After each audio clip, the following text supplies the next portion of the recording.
Salut à tous, la team OL, Thomas M. Show pour Lyon Fan TV. Très heureux les gars de vous retrouver pour une nouvelle vidéo. J'espère que vous avez très bien débuté votre semaine. En tout cas mieux que celle de l'Olympique Lyonnais, évidemment.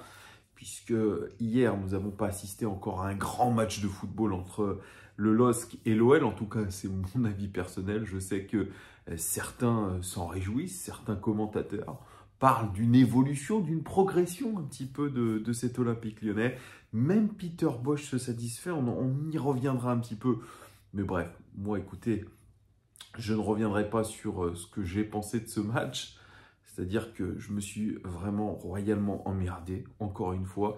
Et surtout, mon palpitant était à 150 000. Mais sans déconner, hein, c'est même pas une expression, c'est que j'ai été stressé du début à la fin. Et surtout à la fin, parce que ce match, on devait le perdre. On devait le perdre. Bienvenue à tous les amis, vous êtes dans la vidéo des 5 choses que nous avons retenues de ce match. Mais avant toute chose, n'hésitez pas à vous abonner, c'est très important, et mettez un like, c'est pour le référencement de la chaîne. On commence avec la première chose que nous avons apprise hier de ce fantastique match nul entre l'Olympique Lyonnais et le LOSC, plutôt entre le LOSC et l'Olympique Lyonnais, c'est que Anthony Lopes, aujourd'hui, est le meilleur gardien de Ligue 1 et probablement le meilleur gardien des 5 grands championnats. Hier, encore une fois, on doit notre salut à un seul homme, je le dis, c'est Anthony Lopes. 66 arrêts depuis le début de la Ligue 1. Gardien le mieux noté de l'équipe, magazine L'équipe. Et oui, c'est notre meilleur joueur selon l'équipe et je pense que très sincèrement, il le mérite. Il est aussi nominé lors des trophées LFP, il me semble, du mois de novembre. Il est nommé et j'espère qu'il aura ce titre de meilleur joueur du mois de novembre parce qu'il le vaut. Sincèrement, quel niveau d'Anthony Lopes depuis le début de la saison. Et si on doit rendre hommage à quelqu'un, c'est à Rémi Vercoutre. Parce que autant il peut être critiquable, Rémi Vercoutre, sur plein de choses, mais vraiment, c'est grâce à lui qu'il est revenu, je pense, à ce superbe niveau. Avec Christophe Rebel, on le sait, la saison dernière, ça s'est mal passé. Il y a quelque chose qui ne se passait pas bien. Peut-être aussi avec le coach Rudy Garcia. Peut-être qu'il y avait aussi ces relents de difficultés qu'il avait eu dans sa prolongation de contrat. Mais franchement, quel niveau il affiche. Il nous permet de garder la tête comme ça au-dessus de l'eau. Franchement, si on n'a pas ce Anthony Lopes avec sa coupe folle, là, sa coupe peroxydée blonde, franchement, si on ne l'a pas cette saison, c'est catastrophique. L'arrêt de classe qu'il fait face à Burak Yılmaz, cet arrêt magnifique, vraiment, il est exceptionnel. Et il nous permet de rester dedans. Parce que encore une fois, on encaisse 15 tirs dans ce match. 15 tirs. Alors, pas beaucoup de cadrés, certes. Mais franchement, 15 tirs quand même. Donc vraiment, je tiens à rendre hommage encore une fois à Anthony Lopes qui mérite vraiment toutes les louanges du monde. Il fera des conneries, c'est sûr, dans la saison. Il fera des conneries. Mais on l'aura à l'idée que sur ce début de saison, sur cette première partie de saison, cette moitié de championnat, il a été extraordinaire. Vraiment. Donc bravo à lui. Même Peter Bosz dit qu'il est stable. Il est stable. Oui, stable, ce qui veut dire constant. Il est constant depuis le début de la saison. Vraiment, c'est le seul peut-être joueur de constant depuis le début de la saison. Deuxième chose que nous avons apprise de ce match, c'est que Peter Bosz se voile encore la face. Eh oui, Peter Bosz, il se voile la face. Si vous écoutez la conférence de presse d'après-match, il dit que pour une fois, on a joué en équipe. Pour une fois, on a fait les efforts les uns pour les autres. Et il a eu un vrai match de son équipe. Mais qu'il était venu, pas pour jouer le match nul, pour gagner. Évidemment, il était venu pour gagner, Peter Bosz. Ouais, c'est ça. Donc, tu te déplaces à Lille en 5-3-2. Tu essayes d'exploiter le moindre contre. Tu joues en bloc médian, voire bas. Et tu nous dis, mec, que tu vas aller chercher la victoire. Ouais. Je crois qu'il faut arrêter de déconner aussi. Il n'était pas venu chercher la victoire. Ou en tout cas, s'il était venu chercher la victoire, c'était sur un hold-up. Ce qu'il voulait faire, avant tout, c'était bétonner. On y reviendra un petit peu après. De dire qu'on a joué en équipe, c'est faux. Parce que même lui, il le dit un petit peu plus loin, à partir de la 80e minute, on mérite de perdre ce match. On mérite de perdre ce match. Donc ne disons pas qu'on a essayé de jouer en équipe, etc. Moi, je n'ai pas vu ça. Je n'ai pas vu une équipe. Je n'ai pas vu un jeu collectif huilé. Non, c'est faux. C'est faux. Alors, je suis désolé, peut-être qu'on va me dire, Thomas, tu vois toujours du négatif. Tu ne veux pas voir du positif. Mais je suis désolé, on ne peut pas dire sur ce match-là qu'on ait voulu, via un système de jeu 3-5-2, 5-4-1, ou ce que vous voulez, 5-3-2. Non, on n'a pas joué en équipe hier. On n'a pas défendu en équipe. C'est Anthony Lopez qui nous sauve. Donc arrêtons de déconner. En attaque, on n'a pas vu de belles actions huilées. Laquelle action vous retenez? Laquelle action offensive? Une action individuelle, celle d'Oussem Aouar, quand il enroule, il s'emmène le ballon et il enroule le ballon un petit peu à côté du but lillois. C'est tout. Je ne vais pas retenir la frappe de Dembélé, je ne vais pas retenir la frappe de Slimani. Je suis désolé, moi, je n'ai pas vu grand-chose. Alors certes, bien sûr, j'ai vu Malo Gusto souvent proposer sur son côté, déborder, mal centré, prendre les mauvaises décisions. J'ai vu beaucoup de pertes de balles. J'ai pas vu, je dirais, un collectif lyonnais huilé. Je les ai vus par moments faire des briques de choses. Alors bien sûr, la pelouse était compliquée. Mais ça, on le savait. Peter Bosz, lui, se dit aussi, écoutez, pour mettre un jeu en place à 1 ou 2 touches de balle, on a besoin d'une pelouse qui soit parfaite. Mais la pelouse du Groupama Stadium qui va être refaite, elle n'est pas bien non plus. Donc, non, encore une fois, le discours de Peter Bosz, c'est un discours de façade. C'est un discours peut-être, je dirais, avec des pincettes. Parce qu'il sait peut-être aussi que ces joueurs sont touchés psychologiquement en ce moment. Et qu'il ne faut pas tirer sur l'ambiance. Peter Bosz, d'ailleurs, c'est assez drôle puisque Daniel Riolo, qui a souvent des bonnes informations, nous a appris hier que Peter Bosz a songé à quitter l'Olympique Lyonnais dès août 2021, puisque je pense qu'il était mécontent du fonctionnement global de l'Olympique Lyonnais, de certaines attitudes. Je pense que c'était après le match contre Angers où il a complètement pété un plomb. Je pense qu'il s'était démotivé. Bref, ça c'était pour la petite histoire. Troisième chose que nous avons apprise de ce match d'hier, c'est que l'OL rentre peu à peu dans le rang et surtout dans l'anonymat de la Ligue 1. Je suis un petit peu d'accord d'ailleurs avec... c'était un commentaire, je reprends un commentaire qu'il y avait sur cette chaîne, qui a été écrit sur cette chaîne lors du débrief du match d'hier. Et je suis complètement d'accord.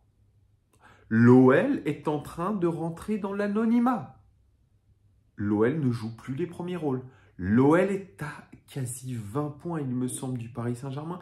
Le PSG a le double de points. Je rappelle quand même qu'il y a 1 à 2 saisons, même la saison dernière, on était en train de jouer le titre de champion de France à la mi-saison, que nous avions cette ambition d'aller titiller le PSG. Rappelez-vous les mots de Bertrand Traoré quand il était encore à l'Olympique Lyonnais. Et cette fois-ci,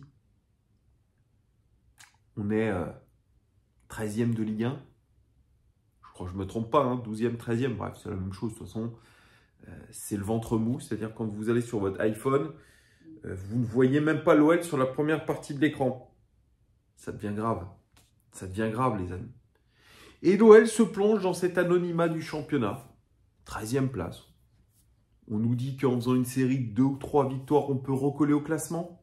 Ok. Mais on l'attend toujours, cette série de victoires. Je vous rappelle qu'il reste un match de championnat. avant la trêve. Donc la série de victoires, elle va attendre si jamais elle commence. On est en train aujourd'hui de se satisfaire d'un match nul. 0-0 contre le LOSC, qui est une bonne équipe, avec des bons joueurs. Nous aussi, nous avions des bons joueurs. Donc c'était une opposition entre une équipe qui a des bons joueurs avec une autre équipe qui a des bons joueurs. Donc ça peut faire que match nul. Écoutez, si c'est ça l'ambition, se satisfaire d'un 0-0 contre le LOSC, en se disant qu'il y a de la progression, on est tombé bien bas. Je le rappelle, nous sommes le 13 décembre. Nous sommes à quasiment 10 jours de Noël. Nous sommes à 10 jours de la fin de la phase allée du championnat avant la trêve hivernale. 13e de championnat. Voilà. Plus personne ne parle de nous. Hein.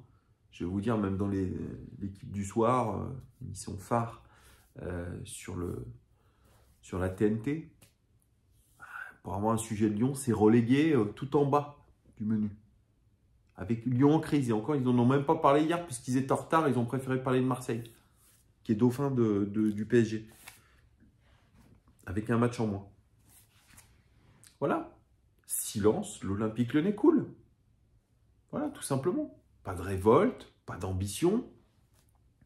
À ce rythme-là, Antoine des Éditos calculait qu'on aurait 53 points à la fin de la saison. Bah, continuons. Continuons, mes amis. Apparemment, ça satisfait encore le coach. Écoutez, à l'Olympique Lyonnais, les ambitions, elles ont régressé. Et ça, c'est grave. Quatrième chose que nous avons apprise de ce match d'hier, chose positive. L'OL a stoppé miraculeusement l'hémorragie. Eh oui, parce qu'on avait encaissé évidemment trop de buts depuis le début de la saison. 25 buts encaissés, même si on n'est pas parmi les trop mauvaises défenses du championnat. On en encaissait beaucoup trop. Beaucoup trop de tirs encaissés, beaucoup trop d'occasions. Et d'ailleurs, à ce propos-là, pourquoi je dis miraculeusement? Déjà parce qu'Anthony Lopez dans les cages. Et si je regarde les expected goals encaissés, donc les buts que nous aurions réellement dû encaisser, nous sommes la 4e pire défense de Ligue 1. Et on est en surperformance. C'est-à-dire qu'au lieu d'avoir encaissé 25 buts, on aurait dû en encaisser 30. Merci Anthony Lopez. Donc cette statistique, elle est quand même édifiante, elle fait flipper. Mais voilà. Au moins, la seule chose de positive hier, c'est que nous n'avons pas encaissé de but. Ça faisait tellement longtemps. Je n'ai pas la stat en tête, mais ça faisait tellement longtemps qu'on n'avait pas fait un clean sheet. Donc ça, s'il y a vraiment une petite victoire pour Peter Bosz, c'est de ne pas avoir encaissé de but, d'avoir réussi à jouer un petit peu plus bas et miraculeusement que notre gardien est sorti une nouvelle fois de magnifiques arrêts. Voilà, ça c'est la chose positive. 5e et dernière chose, et ça c'est la deuxième chose positive les amis, c'est que l'Olympique Lyonnais aujourd'hui est le 2e meilleur pressing de France. Oui messieurs, dames, derrière celui de Monaco et devant celui de Rennes.